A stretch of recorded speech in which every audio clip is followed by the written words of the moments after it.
हमारे साथ मेदांता अस्पताल से डॉक्टर रजनीश कपूर है, साथ ही प्रोफेसर अंजन त्रिखा भी हमारे साथ जुड़ गए जो कि एम्स से हैं। प्रोफेसर त्रिखा, मैं आपसे जानना चाहूंगा कि क्या वजह आप मानते हैं कि दिल्ली में अचानक से एक बार फिर से मामले बढ़ने लगे हैं? दिल्ली में मामले बढ़ने लगे हैं क्योंकि लॉकडाउन की प्रतिक्रिया बंद हो रही है, लोग बाहर निकल रहे हैं और लोग वो जो कोरोना बिहेवियर है उसको फॉलो नहीं कर रहे हैं। अब जिंदगी तो अपने चाल पे चलेगी, बट आपको सोशल डिस्टेंसिंग, मास्क और हाथ धोने की प्रतिक्रिया फॉलो करनी पड़ेगी। आप सड़क पे निकलिए, बाजार जाइए, दुकानों पे जाइए, किसी ने मास्क नहीं डाल रखा, सुबह लोग सैर कर रहे हैं, मास्क नहीं डाल रहे हैं। और हम ये देख रहे हैं हमारे अस्पताल में अब बाकी बीमारियों के साथ मरीज बढ़ रहे हैं। इसका मतलब ये हुआ कि एक पेशेंट जिसको ब्लड प्रेशर भी है, डायबिटीज भी है, हार्ट की बीमारी भी है, किडनी की बीमारी भी है, वो लोग बढ़ रहे हैं। और वो लोग बढ़ते हैं तो सीरियस होते हैं, फिर आईसीयू में जाते हैं और फिर उनसे आउटकम भी बुरी होती है। इसलिए लोग ठीक है डॉक्टर कपूर, मैं आपके पास आना चाहूंगा। 1 सितंबर से लॉकडाउन, अनलॉकडाउन जो है, अनलॉक 4.0 वो शुरू हो रहा है। दिल्ली सरकार कह रही है कि कई उपाय किए जा रहे हैं, वो ये भी कह रहे हैं कि मेट्रो शुरू कर देनी चाहिए। दूसरी तरफ अब ये खबर आई है तो ये चिंता डालती है, और साथ ही आपको लगता है कि अब जो अनलॉक 4.0 है उसमें थोड़ा एहतियात बरतने की जरूरत होगी सरकार को? बिल्कुल बिल्कुल, ये चिंता का विषय है क्योंकि ये जैसे हमने यूएस में भी देखा, ये सेकंड स्पर्ट्स और थर्ड स्पर्ट्स बहुत कॉमन है इस वायरस के साथ। जैसे ही डिसिप्लिन का ग्राफ नीचे जाता है, कोरोना की संख्या फिर से बढ़ती है। और वही चीज सामने आ रही है दिल्ली में। मॉल्स और ये सब जब लोग बाहर निकले हैं लॉकडाउन खत्म होने पर, तो एकदम से इसका इन्फेक्टिव पोटेंशियल दोबारा से बढ़ रहा है और ये सेकंड स्पर्ट माना जा सकता है। दिल्ली में कंटेंट था, अब ये सेकंड स्पर्ट आ रहा है। उससे भी ज्यादा चिंता हमें है ये, क्योंकि जो हम लोग हॉस्पिटल्स में पेशेंट देख रहे हैं उनमें अब मोर्टेलिटी फिगर्स भी बढ़ रही हैं। If you see the mortality figures in India are close to 58,000, almost 1,000 mortality per day.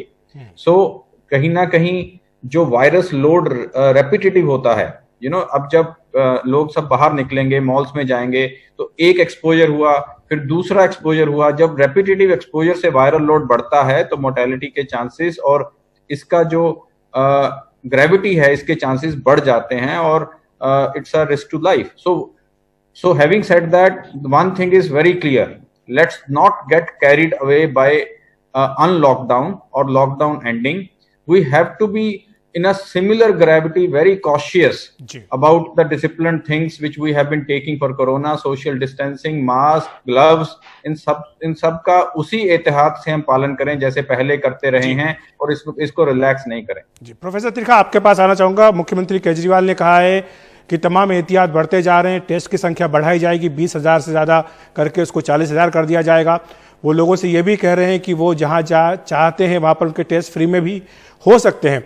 लेकिन क्या लोगों की भी जिम्मेदारी नहीं बनती है? क्योंकि ये भी कहा गया कि कई लोग जो घर में होते हैं, कुछ लक्षण अगर ना भी हों तो वो कोशिश करते हैं कि टेस्ट ना कराएं और उसके बाद घर के जो दूसरे लोग होते हैं उनको भी वो इन्फेक्ट कर देते हैं। आपने बिल्कुल ठीक कहा। ये हर एक सिटीजन की ड्यूटी है कि इस महामारी से लड़ने की। इस महामारी से डॉक्टर नहीं लड़ सकते, इस महामारी से मुख्यमंत्री नहीं लड़ सकते, इस महामारी से स्वास्थ्य मंत्री नहीं लड़ सकते। ये तो आम आदमी को लड़ना है। और जब तक आम आदमी इस लड़ाई से लड़ना नहीं चाहेगा और अपने को और अपने फैमिली मेंबर्स को सेफ नहीं चाहेगा, ये केसेस बढ़ते जाएंगे। ये सबको समझना चाहिए कि ये जो वायरस है बहुत ज़्यादा इन्फेक्टिव है, ये बहुत जल्दी फैलता है। और इसमें जब फैलता है तो जो लोग कॉम्प्लिकेटेड होते हैं, जिनको और बीमारियां होती हैं, उनके अंदर मोर्टेलिटी बढ़ जाती है, उनके अंदर बचाव के परसेंटेज कम हो जाती है।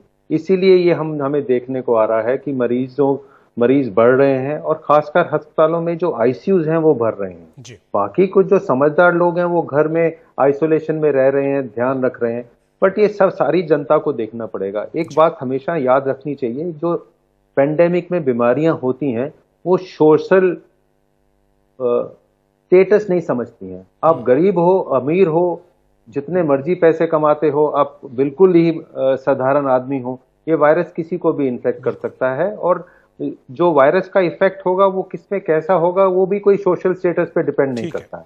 डॉक्टर ये कपूर तो आपके सबको पास देखना जी डॉक्टर कपूर आपके पास आना चाहूंगा। एक जो विवाद इन दिनों चल रहा है जेई और नीट परीक्षाओं को लेकर के, एक बड़े तबके की मांग है कि इन परीक्षाओं को अभी फिलहाल ना किया जाए क्योंकि कोरोना के चलते जो हालात हैं मार्च से तो ज़्यादा बदतर अभी हुए हैं। तब लॉकडाउन था लेकिन अभी लॉकडाउन नहीं है, हालात ज़्यादा बिगड़ रहे हैं और दिल्ली के आंकड़े कम से कम ये दिखा भी रहे हैं।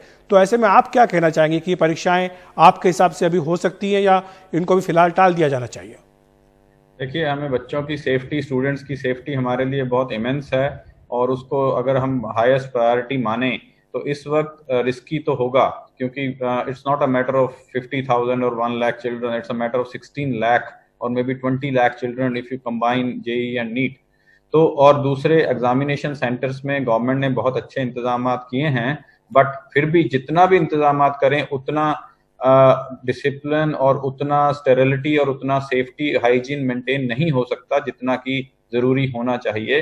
तो इसलिए बेस्ट तो ये रहेगा कि किसी ना किसी तरीके से अगर इसको 1-2 महीना और पुश करके ऑनलाइन के जरिए, क्योंकि see the issue in front of government is that what if we postpone by 2 or 3 months? Will corona is corona going away? Corona is still there. So online exams are very common in US and European countries. That requires lot of effort. I agree. आसान नहीं है उसको 2 महीना में stage पे लेके आना, but then this is the time where extraordinary things should be done. So this is one area by which government can think of. अगर 2-3 महीना में ये हो सकता है तो इसको पोस्टपोन करके ऑनलाइन एग्जाम ले लिया जाए। ठीक है डॉक्टर कपूर और डॉक्टर प्रोफेसर त्रिखा, आपका बहुत बहुत शुक्रिया हमारे साथ जुड़ने के लिए, इस महत्वपूर्ण विषय पर चर्चा करने के लिए।